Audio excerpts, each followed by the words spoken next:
Hey guys, welcome back to Marketing Fundas Global. This is the 37th video in this MS Excel course, and in this video we are going to talk about forecast function and depreciation calculation. So basically these are the two main, or you can say the most important calculation that you should know how to calculate these things in MS Excel software. And that's what we are going to talk about in this video. We are going to show you step-by-step process to calculate depreciation and forecast. So let's get into the video without any further ado.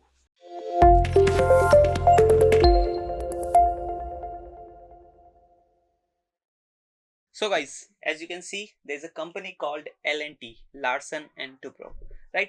And there's a data of L&T. Basically, this is a financial data from year 2018 to 2022, right? So we have around 5 years data, and we have to forecast the data of 2023. And how we can calculate this? So basically, Excel software helps you to forecast the data, upcoming data basically, right? So obviously the data would be not exact properly because there are many other circumstances as well, like market value, how's the market going on, how's the stock market going on. But Excel helps you to forecast by calculating or by using the previous data, right? So it is basically more of data centric game, not about reality, that what happens to the company, what happens with the company in reality, but it is more about data centric, right? So that's what we are going to talk about. And let's just understand how we can forecast the data of 2023 of L&T company, right? So to find the to forecast the data, you have to activate the function, obviously, is equals to type forecast, and here you'll be able to see this forecast option, right? There are many other forecast functions, but you have to choose this one that says forecast only. Double click on this, the function will be activated. Now you have to select the date, and it was getting overlapped. That's why. Let me just decrease the size. Let me just do one thing, Control X, and I'm pasting it in the middle. Now it will be much more easier, right? Because it was getting overlapped, that's why. Now again select is equals to, then forecast, this is the formula, select. Now bracket open. Now you have to select X. Basically X is here the date, or the for which year or for which date time frame you want to find out the forecast, or you want to do the forecast, right? So select this. I have selected 2023, then comma, then you have to select known years. So known years are these, right? Select these, then again comma, then you have to select known years basically. So these are known years data, and then you have to select known years. Now bracket close, hit enter, and this is the value, or this is the net worth you will be getting in 2023 of L&T. So net worth is basically the whole company's value, right? So L&T has 49,000 crores of net worth in 2018, then 50,000 crore in 2019, and these are in INR, Indian rupee, right? Then 52,000 crore in 2020, then so on and so forth, and in 2023 it will be go up to 69,000 crores, right, according to the previous data. And that's how the this forecasting function works. If you are still confused, I'll be showing you once again.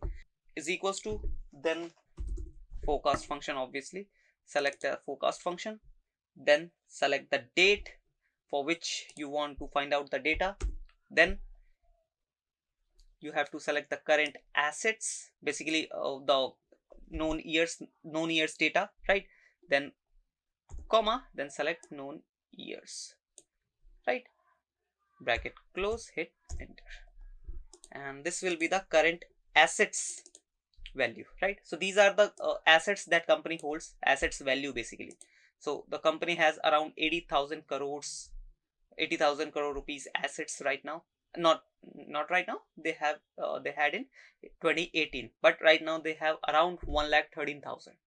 right? And it will go up to 1,15,000. And same goes with this one. You just have to drag this and the formula will be applied here as well, right? So that's how these forecasting function works. It is not important that the data will be totally exact or data will be totally correct, but it is working on the previous data, right? There might be something else like the COVID-19, right? So when COVID-19 came, everything went down. There was no any data working or there was no any forecasting system, right? So everything went down because of the situation. So if that kind of thing happens, then nobody can help you to find, or nobody can help you to forecast the data or forecast the futures numbers, right? Now, so this was all about forecasting. Now we'll be talk about depreciation calculation. So let's go to another sheet. So guys, here's a data I have added here. Let's say I have bought a machine which is a CNC machine, right? And the initial cost of that machine is around 2,20,000, and at the end the scrap value of that machine will be 50,000. Why I am adding scrap value? Because whenever you are buying a machine, obviously it has a life, right? Certain life period, and after its life period gets end, the value of that machine or the value of that particular item will not be get zero, right? Because there is a metal or there is a other parts that can be sold in a scrap value as well. Basically you can sell those parts in scrap, right? So there will be no zero value of that particular item or that particular machine. So whenever you are buying a machine, the value of that particular machine or that the value of that particular item will not get zero anyway, because there will be a scrap value which can be like 5,000, 4,000. The actual cost of the product may be 1 lakh and the scrap value maybe get low as 5,000, right? But there will be value. So that's what how we are going to show you that how you can calculate the depreciation cost of any uh, machine or of anything, right? For example, I have bought a CNC machine which cost me around 2,20,000, right? And the life period of that machine is 5 years, right? And after 5 years, that machine will be totally scrap. That will be not able to work, right? But the scrap value of that particular machine will be 50,000, because CNC machines are totally made of metal, and metal can be sold in a scrap as well, right? So the scrap value of that machine will be 50,000, right? So what is the depreciation value that I have to bear on every year, right? On the time frame of 5 years. So I'm going to calculate that thing. So for that, I'm going to apply DB formula, right? Because DB formula is quite easy if rather than going to depreciation formula. And DB formula is also helps you to find the same numbers, right? So you for that you just have to write is equals to, write DB bracket open. Now it is asking to select the cost, basically the initial cost, which is this, then comma, then you have to select the salvage. Salvage is nothing, just scrap value. So scrap value and salvage both are same, right? Don't get confused. Then comma, we have to select the life. Life is 5 years. Then comma, we have to select the period, for which period or for which year you want to find out the depreciation cost, right? So in my case, the first year will be the first year, I want to calculate the first year's depreciation value, right? If you want, you can select the month as well, but right now I'm just going with years. So bracket close, hit enter, and this is the value you uh, have to bear, or this is the value will be decreased in the first year. Now you can't just to the drag it down to find out the every year's data, find out the every year's depreciation rate. You have to apply this formula one by one in every cell to find out the data. But there's one more option, or there's one way to do it. Like, you just have to select these three data, because these three data are same in every cell, right? These three data is going to same in every cell.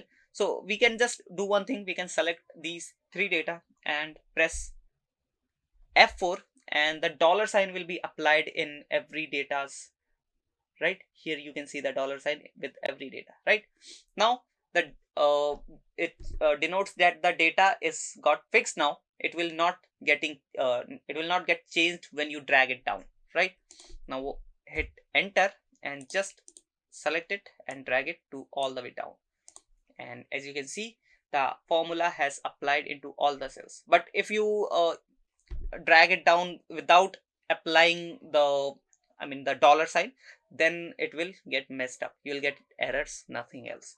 Right so as you can see, the first year of in the first year the value got decreased by 56,000.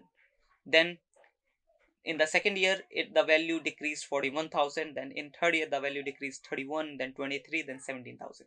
So that's how this depreciation thing works, because obviously whenever you are buying a new product, then the initially on the initial years the value of that particular product decreases the most. Right so that's how this depreciation thing works. And if you calculate these things, it will the number will be probably the if you sum all these numbers, the value will be around 50,000, because the scrap value is 50,000. And this is, let me just do one thing, let me just calculate these numbers, and I'm going to minus the sum of these numbers from 2,20,000. Right so let me just do this. Let me just write is equals to sum, bracket open, select all these numbers, bracket close, hit enter. So this is the number 1,69,848, and I'm going to minus it from this. Right so let me just do one thing, it is in currency format, so I have to make it in general so that I don't get any error. Select this number, minus this, hit enter. As you can see, this is the value I got, 50,151. So it is around the scrap value. You will not get the exact number, you will get the around value, or you will get the approximate value of scrap value. Right so I hope you understood the video, I hope you like the video, and I hope everything is clear now. If you still have any question or query, please comment down below. I'll answer those questions in the comment section itself. We'll meet you in the next video. Till then, bye bye.